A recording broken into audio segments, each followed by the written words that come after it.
Opine on the greatest single event performance in the GSL catalog. So, Wes, there's a lot of them out there, but well, what do you think? For my perusal of these legends, all 206 of them. Remember that. Here are my top 5 in no particular order. Let's get it going.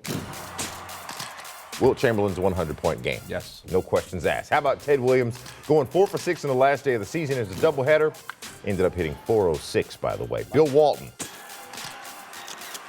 put up 44 points for UCLA back in 1973 in the NCAA title. You got Bob Beeman's long jump record in the 68 Olympics. I'm all about that one, but this last one, I'm gonna put a cherry on top just for you. Secretariat, Belmont Stakes, the win by 31 links. I know you're not gonna like it, but I don't care. Who's your number 1? Okay, I'll go with Wilt Chamberlain's 100-point game, certainly the most impressive single sports achievement in that catalog. In fact, let's hear Wilt talk about it.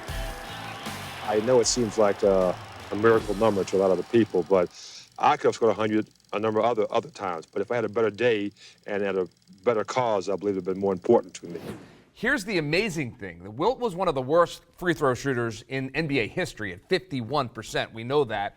But that night, he made 28 of 32 free throws. That's what put him over the top. So, to me, it's just an amazing performance. And, you know, you can compare it to other great NBA performances, but certainly I don't think anyone's ever gotten to that level. Oh, I got one off the top of my head right now. Kobe's 81 against the Raptors in 06. Okay. Yeah, now we're talking. Kobe with 28 from 46, which is 61%, but his effective field goal percentage, 68.5, because he made a bunch of threes, because that's what they get shooting in the modern era. Now, Wilt gets 100 on 63 shots at 57%. I know it's a lot of math, but follow me on this one. Kobe gets 81 on 46 shots with an effective percentage of 68.5. But let's keep it 1,000. Who was Wilt playing against? I mean, it was bus drivers, substitute teachers, the milkman, the local seamstress. I mean, no offense. He's, like you said, he scored most of his points standing right under the basket. When you're as big as Wilt, all you have to do is put your hand up. That's not hard to do. Modern bias for you. Barzy, please. What do you got? Come on. Wilt dropped 100. Kobe didn't. So it goes to Wilt. And also, let's not forget about the fact that the Knicks gave Wilt a ride home. You can't dominate another team more than dropping 100 on him and then say, by the way, you're taking me home. So Murph, this one goes to you. Wes, what's your number 1?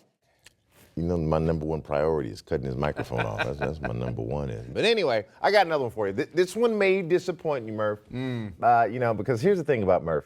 Ladies and gentlemen, I don't know this, but he has a profound preference for human athletic achievements. But this next one is so incredible that it's hard for him to argue with it. So I'm going to say it. Here goes.